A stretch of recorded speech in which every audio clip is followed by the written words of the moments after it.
And hello and welcome to my playthrough of the 1996 id Software classic Quake, their follow-up to Doom and of course Doom 2. Now, I've chose to do this playthrough on the hard difficulty just to make it a bit more interesting. It means more enemies, more difficult enemies earlier on, just a bit more variety. I'll also be trying to show off all the secrets, or showing off all the secrets in the levels, since the level design of Quake is one of its most notable features. You'll see me pick up armor in there. It is pretty standard sort of run and gun first person shooter style gameplay. Um, Gunning down enemies, picking up med packs, finding secrets in the level, and basically getting to the end. I'll be killing all enemies whenever possible. I have in later playthroughs found difficulty in some levels, not quite being able to find the last enemy no matter how much I look. But for the most part, it'll be all enemies, all secrets. Anyhow, Quake was the first computer game I ever bought for myself. The family computer arrived in our house in 1998, 1999, so just a couple of years after Quake was first released. It was also, of course, probably the first-person shooter I ever played.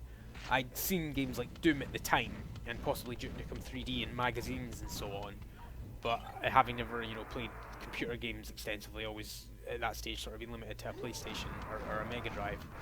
Quake was one of the first of the genre that I ever saw, so it holds a special place in my heart, especially back when I had it. The installation being 75 meg meant that on my first computer, which had, I don't know, it was probably double that in hard drive space, every time I wanted to play a new game that wasn't Quake, I had to uninstall it and put it aside, because it took up, over half of the space in the hard drive. But another secret is up here. Requires a little bit of work jumping on the side railings. Let's clear out these guys here before attempting it. Jump up on the light here, onto the switch, and a fairly obvious alcove really, in which I can run in and grab a mega health pack, which will come in handy for this next section here, in which you have to dive through the sludge, which will eventually kill you. I mean, with this much armor and health, it'll take a long time. We don't really need to be in here for very long to reach the, I believe, last secret area for this level. And now with all the enemies dead, it's just a matter of running through. I won't be trying to speedrun Quake as such during this, since it's been done a lot better by better players than myself. But I'll be trying to zip through the levels at a reasonable pace, just to sort of keep it entertaining. And while I walk up this ramp here and kill these last 3 or 4 grunts, that will be the end of mission 1. On we start with level 2 of Doom, in which we're almost instantly introduced to the second enemy type, the Ogre, who has a habit of throwing grenades at you from medium range. Excuse me while I just tried to check if the secret was there. Throws grenades at medium length range and long range, and comes in with the chainsaw close up. They can rip you apart quite easily, especially if you get surrounded by them, but at a distance, if their grenades can't reach you, they're essentially harmless. I'll dive into the water here just to head up this underwater passage to get to another secret, although I do lose my way and go down the wrong passageway at first. I should mention that Quake was originally thought of when the first id Software title, Commander Keen, came out. There was a preview for an upcoming game which would feature Quake as the main character, but it never really came into fruition until years down the line we got the Quake that we see in front of us today.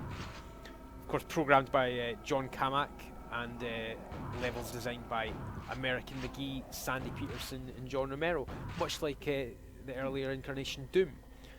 Of course, Quake was originally meant to have a more, separate scope from the Doom style. You originally featured a Thor-like figure with a hammer, with a great deal of physics being implemented.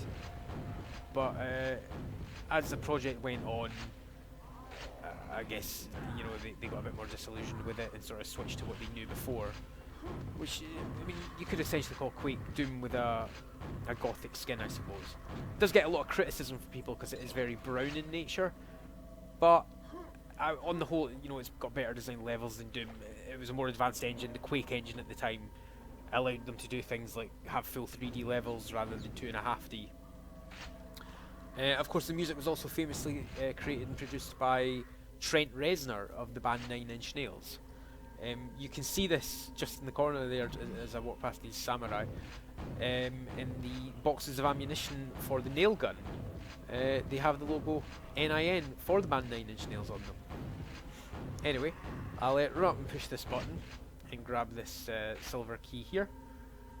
I'm going to show a power-up now, which you would have also seen in the first level, the quad damage, which is synonymous with Quake and especially Quake multiplayer games.